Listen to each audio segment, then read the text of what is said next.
Hello नमस्कार। मागच्या व्हिडिओमध्ये तुम्ही बघितलं असेलच की भरपूर अशी खेकडी घेऊन आलेले, जवळजवळ 2-3 दिवस खातील एवढी। आणि तेव्हाच मी म्हणालेली की माझं जेवण झालेलं आहे, तर जेवण हेच होतं। हा व्हिडिओ मी तेव्हा शूट केलेला। लाल भाजी मी केलेली आणि मसुरीची आमटी, मस्त अशी शेतातली ही लाल भाजी आहे आमच्या, आणि खूप खावाशी वाटली।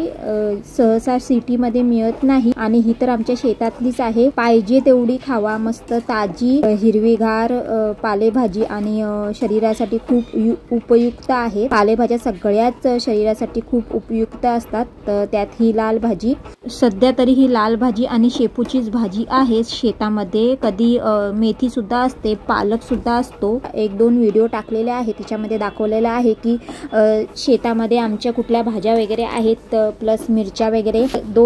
1-2 अशी व्हिडिओ केलेले आहेत की मी शेतामध्ये गेलेली आहे भाजीपाला आणण्यासाठी। तेव्हाच येताना मी ही लाल भाजी घेऊन आलेली आणि ही भाकरी बरोबर खूप सुंदर लागते आणि मला खायचीच होती ही लाल भाजी। मी इथं आल्यावर दरवेळेला लाल भाजी ही आवडीने खाते, भाकरी सोबत मला खूप आवडते। तर ही बघा, ही आहे मसुरीची आमटी। मसूर ही आमची घरचीच आहे। बरेचसे कडधान्य हे घरातलेच असतात, म्हणजे शेतामध्ये आम्ही घेतो। तर इथे माझं सगळं जेवण झालेलं आणि जेवण झाल्यानंतर खेकडी आणली, त्याच्यामुळे मग पंचायत झाली की काय करायचं आता। आणि घरच्यांना तर खायचंच होतं, म्हणजे मोजकी लोक सोडली तर खेकडी ही बाकीच्यांना खायची होती, त्यामुळे मग करावीच लागली। पण ज्यांना व्हेज खायचं होतं त्यांनी व्हेज खाल्लं। मला आवडत नाही खेकडी, त्यामुळे मी खाल्ली नाही। तर त्या व्हिडिओमध्ये मी सांगितलेलं होतं की माझं जेवण झालेलं, तर हेच मी जेवण केलेलं त्या दिवशी आणि त्याच्यानंतर मग खेकडी आणली गेली। आणि ही लाल भाजी अशी आहे की जेवढी शिजेल तेवढी ती कमी कमी होत जाते। तर इथे तुम्हाला कढई पूर्ण भरलेली दिसत असेल, पण शिजल्यानंतर बघा अर्धी जवळजवळ कढई झाली। फक्त ती आपल्याला धुवून घ्यायची आहे, पाणी अजिबात टाकायचं नाही। पहिल्यापासूनच त्या भाजीमध्ये भरपूर पाणी असं तुम्हाला दिसत असेल, मी पाणी अजिबात टाकलं नाही, फक्त ती वाफेवर शिजवून घ्यायची आहे। आणि हे जे तुम्हाला दिसत आहे ती फ्राय केली आहेत खेकडी। माझं सगळं जेवण झाल्यानंतर खेकडी आणली आणि त्याच्यानंतर मग ती फ्राय केलेली। माझ्या भाकरी तेवढ्या बाकी होत्या, बाकी सगळं झालेलं आणि आमटीला फोडणी द्यायची होती। तर सगळं जेवण झाल्यानंतर खेकडी आणली, पण त्यांना म्हणजे घरच्यांना खायचीच होती, दीर वगैरे मिस्टर वगैरे त्यांना खायची होती, त्याच्यामुळे खेकडी ही करावी लागली। तर खेकड्यांचं सुकं केलं आहे, म्हणजे फ्राय केलेलं आहे आणि आमटी केली, म्हणजे हे फ्राय तुम्हाला दिसत असेल ते फ्राय आहे आणि जी समोर दिसते ती खेकड्याची आमटी आहे, रस्सा आहे। तर इथे माझ्या भाकऱ्या चालू होत्या आणि गरमागरम सगळे खायला बसले।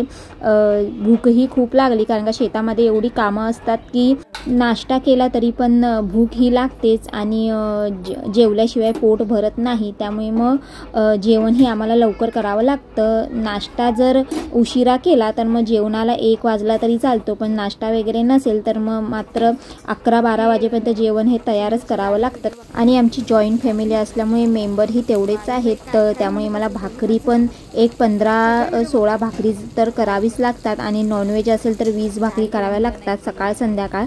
तर इथे खेकडी होती, त्यामुळे मला वाटलेलंच की भाकरी ही जास्तच करावी लागणार, त्याच्यामुळे मग मला लवकरच भाकरी करण्यासाठी बसावं लागलं। तर इथे गरमागरम भाकरी झालेल्या आहेत, करत आहे मी। जशा होत आहेत तशी सगळी लोक जेवायला बसत आहे, कारण त्यांना भूकही लागली आहे आणि ज्यांना खेकडी खाण्याची इच्छा झाली आहे त्यांना तर लवकरच भूक लागली। रोजचं जेवण हे माझं असंच असतं, ज्यांना जे खायचंय ते बनवलंच जातं कंपल्सरी। आणि गावाकडे राहण्याचा हाच एक मोठा आनंद आहे की एक ताजं खाणं आणि ताजी हवा, या 2 गोष्टी भेटतात आपल्याला। आणि इथे शेंगा सुकत घातलेल्या, 2-3 वेळा त्या झाकून सुद्धा ठेवल्या, परत त्या आम्ही पसरून ठेवल्या, कारण भाताचंच एवढं काम होतं की शेंगेकडे कोणाचंच लक्ष जात नव्हतं। तर म्हटलं पहिला भात आतमध्ये घेऊया, कारण मेन गोष्ट ती आहे। जास्त पण होता भात आणि शेंगांचं एवढं टेन्शन नव्हतं, कारण त्या व्यवस्थित अशा कडकडीत सुकलेल्या, त्याच्यामुळे भात आतमध्ये घेतल्यानंतर शेंगा आम्ही घेणार होतो आणि शेंगा खूप कमी होत्या। तर म्हटलं जोपर्यंत शेंगा आम्ही आतमध्ये घेत नाही घरामध्ये तोपर्यंत मग त्या सुकतच घालाव्या, म्हणून तो 2-3 वेळा आम्ही झाकल्या सुद्धा आणि पुन्हा त्या पसरून ठेवल्या। त्याच्यातले दाणे सुकलेत पूर्ण शेंगा। आता उद्या नाही तर परवा आम्ही घरात घेऊ, पोत्यात भरणार आणि मग घरात घेणार। व्हाईटवाले दाणे मस्त अशा कडकडीत सुकलेत, एक 10-12 दिवस झाले असतील सुकून, तर खूप चांगल्या सुकल्यात। आता ह्या घरात घेऊ आणि इथे पिंजार सुकत घातलेलं बघा, भाताचं पिंजार पूर्ण हे पसरवलेलं 1-2 दिवसापूर्वी. तर ते चांगलं असं सुकलंय, वाळले. तर मग इथे होळी घातली आहे त्याची.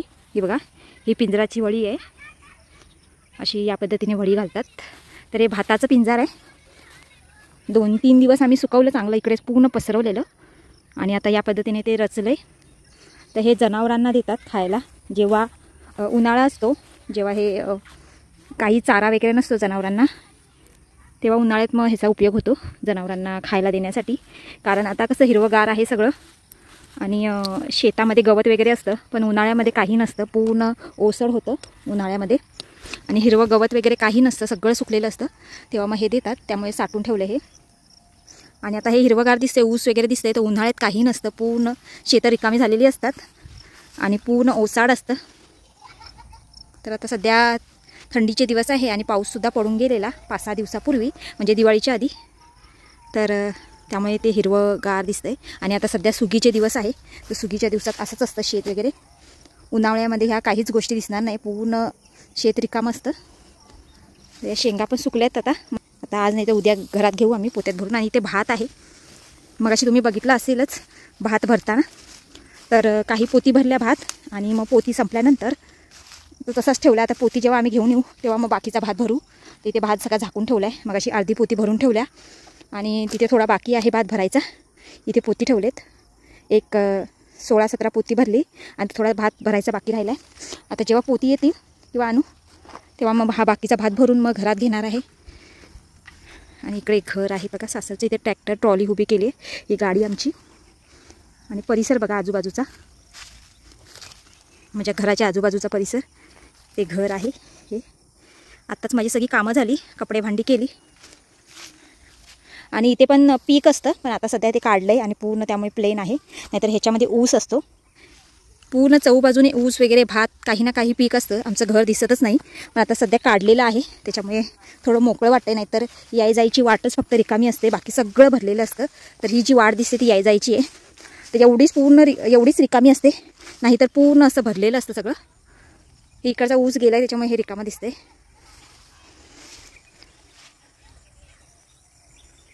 आणि थंडी खूप आहे आता सध्या, म्हणजे दुपार आहे त्यामुळे ऊन दिसते. तर आता एक 5 वाजल्यानंतर थंडी सुरू होते. खूप थंडी आहे, पण भारी पण तेवढंच वाटते. थंडीची मजा घेता येते. स्वेटर वगैरे घालून मस्त ब्लँकेट वगैरे ओढून झोपते. झोप पण इतकी सुंदर लागते ना. तर आता ह्या सध्या हीच कामं असतात शेतकऱ्यांची. सुगीचे दिवस आहे, भात वगैरे शेंगा व्यवस्थित असं सुकून वगैरे घरात घेणं आणि वर्षभर मग साठवून त्यांचं पोटापाण्याचं व्यवस्था करणे असंच असतं शेतकऱ्यांचं. सध्या भाताचं तर आमचं झालं. आता हे पोती घरात घेतलं की मग टेन्शन नसतं शेतकऱ्यांना. आणि तिथे शेंगा आहेत त्या, आणि मी पण भात वगैरे घेऊन जाते तिकडे. तर चला आता वेळ भेटला आहे, दुपारची सगळी कामं झाले टोटल. आता काही राहिलं नाही आहे. तर 1-1.5 तास आहे माझ्याकडे, तोपर्यंत मस्त झाडाखाली बसून मी एडिटिंग करून घेते. व्हॉईस ओव्हर पण द्यायचा आहे आणि भरपूर व्हिडिओ बाकी आहे. वेळच भेटत नाही मला कामातून, आणि खूप कामं असतात. शेती म्हटलं की कामं जास्तीची कामं असतात. आणि घरात जॉईंट फॅमिली असली तर, घरात जास्त जण असली तर बघायलाच नको भरपूर.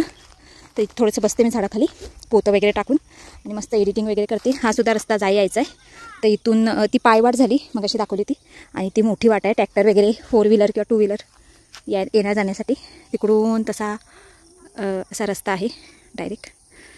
तर चला, आणि ही होळी आमची आहे, इथे घातली आहे सध्या. आणि इकडे विहीर आहे. तर चला मी एडिटिंग करून घेते पटकन.